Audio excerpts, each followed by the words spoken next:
Introduce you. This is Devon Sherwood, aka D Wood. and we're gonna talk to him a little bit about what it was like to be an African American here at Duke University and a lacrosse player.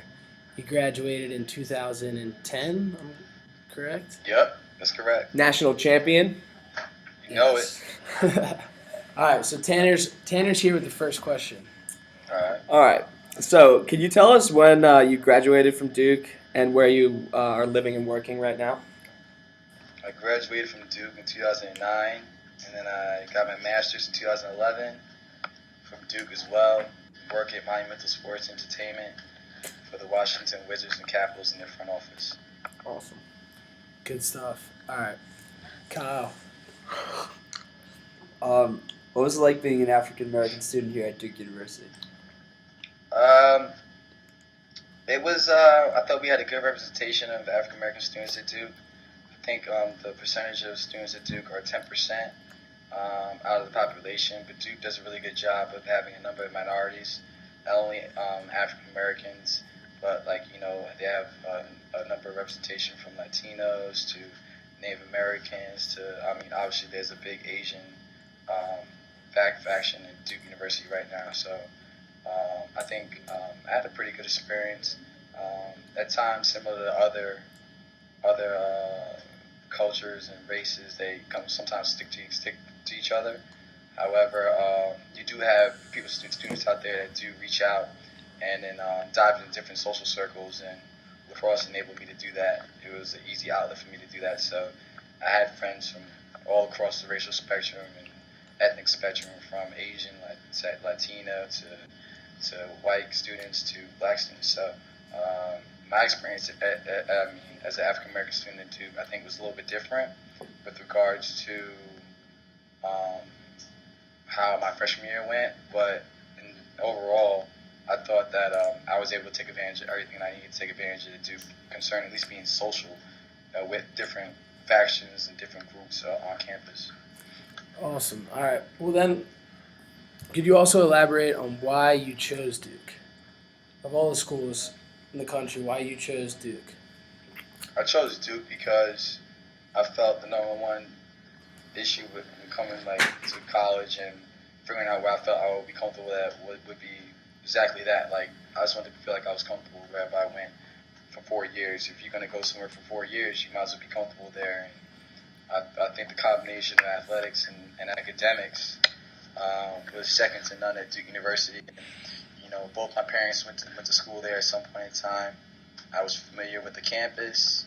I knew that there were other schools in the area that were very close, such as UNC, NC State, and North Carolina Central. There were all a number of students from different places in the country that were all in that 15-mile radius that was accessible to me. And I felt that I couldn't go anywhere place else in the country. Plus, I wanted some warm weather, so I didn't want to have any cold weather. So I felt that that was the best look. And with the combination of academics and athletics, you couldn't beat it at Duke University. Awesome. Definitely. All right, Tanner. So, how was it like to be the only African American on the lacrosse team? And what were your relationships with your teammates? Yeah, growing up playing lacrosse, I was always used to being the only black kid on the team. At times in my career, there were other black kids on the team with me. I had the privilege to play with the likes of Will Barrow, who played at Virginia, was All-American there. Went to high school together. I played with a handful of black athletes in lacrosse.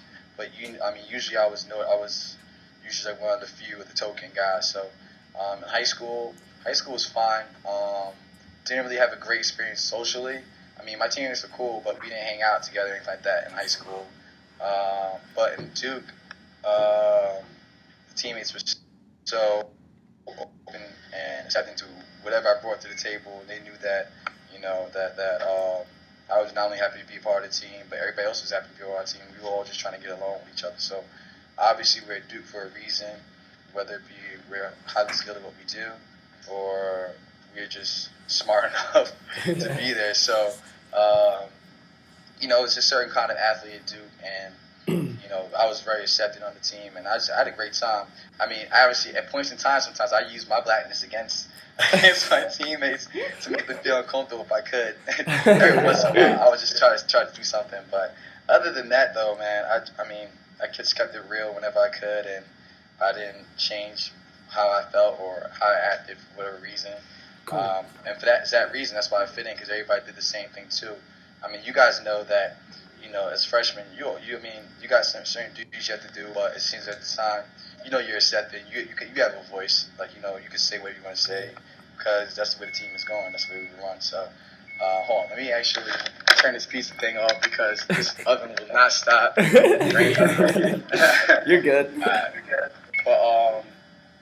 But yeah, so I would say about the whole being the only black dude on the lacrosse team. I wasn't ever like I was standing in the corner. Yeah. Like during drills and I was on the other side of the field or anything like that. It was never like that. I was always fully accepted, and I was way more comfortable at Duke playing lacrosse than I was actually in high school, which is weird. But, Well, also, I mean, obviously there's many black athletes here at Duke. Did you feel like you were treated differently at all by other black athletes or by other athletes being a lacrosse player?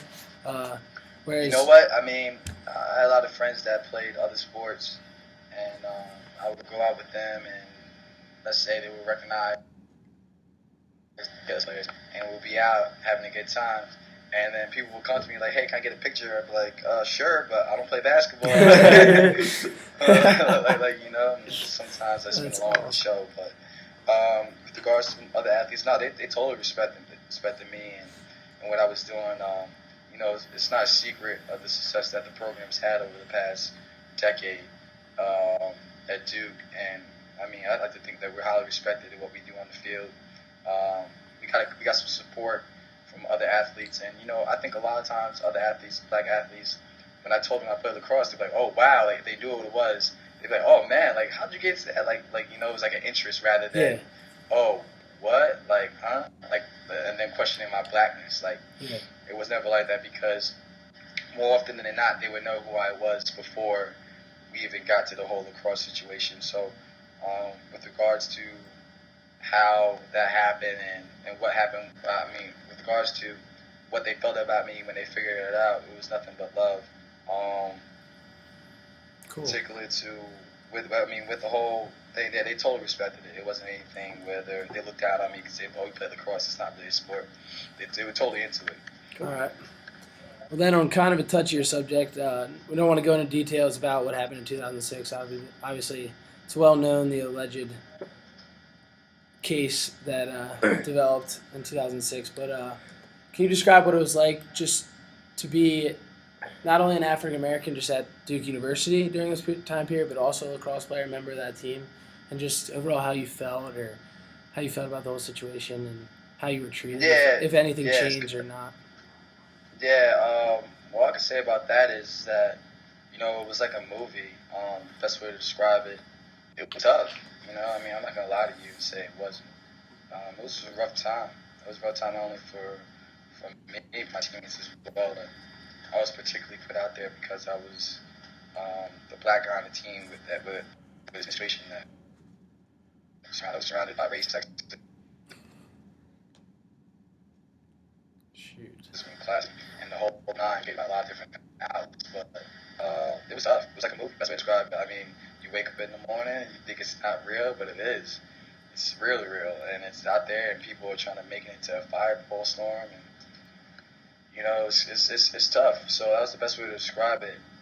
It's definitely a learning moment, but at the same time, it's not something that you want to wish on your on your enemies or anything like that. Definitely. No doubt. I have. Kyle's got the next question. Did the community, even outside of Duke, treat you any differently? If they knew you were a lacrosse player? At that time? Yeah, during that on the same topic, sorry.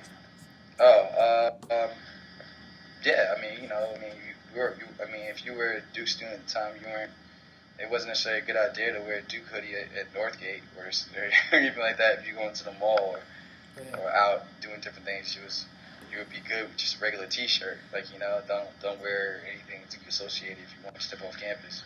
let alone be a lacrosse player. Yeah, that's Um, crazy. there were some people that knew I was a lacrosse player, and then some people talked a lot, but I mean, can you pay them a lot of attention? No. All you can do basically is just say, hey, like, go ahead, go forth, and hopefully then no altercations happen. But pretty much at that time, with that being said, we were pretty much isolated to our own, basically, even on campus, like isolated on campus with regards to you don't want to step out too much because you never know what can happen with regard to the danger that you bring to yourself. It wasn't an easy situation, that's for sure. Nah. All right, well now we'll move past the whole 2006 thing, but also in the article that we've read that your mother and father also attended college here. And how do you think they would describe their experiences here? Did you hear that? I didn't hear it. Say it Okay. again.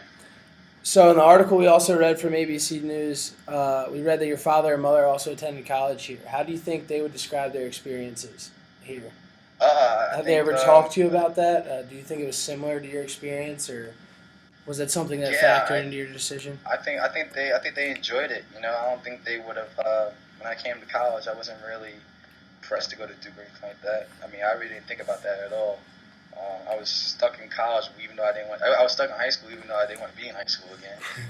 But yeah, I think they enjoyed it. They look back fondly on their college experience, and when I ultimately made the decision to go to Duke and play for Coach P, I mean, that they were all aboard for it because they did have a good experience. I mean, Duke was a totally different school when they went there. I mean, there was nothing really around it that you guys have them in right now. But they did have a good experience.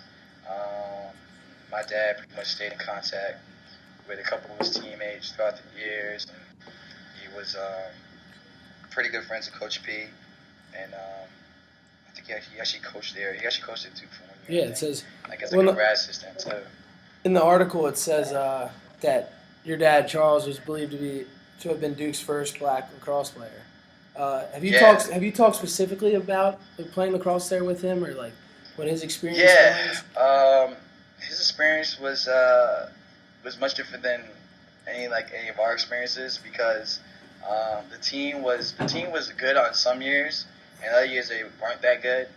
I think the highest ranking they ever had was like 12 when he was there, and he took a whole bunch of shots and a whole bunch of other stuff, but as in cross shots. Yeah. but like I remember he said Virginia shot 80 shots on him one game or something like that. Damn. Yeah, but I can't imagine just 80 shots was 5 games tops. But yeah, man. He had a good time, with his teammates. He didn't have the same kind of connection with his teammates as I did, but he said his teammates were cool though. It's just that he didn't have the same kind of bonds that I had with my teammates, with the likes of Matt and some people in my year and Ed and so on. But yeah, I mean, he said the only time he can recall actually having some kind of racial aspect was I think he was playing somewhere, and I don't know if it was at Duke or not, but they were playing some game and someone said something, and he got pissed off. I think there was a fight after the game or something like that. I have to double check on that, but I'm pretty sure there was a fight because my dad was more hot headed than I was.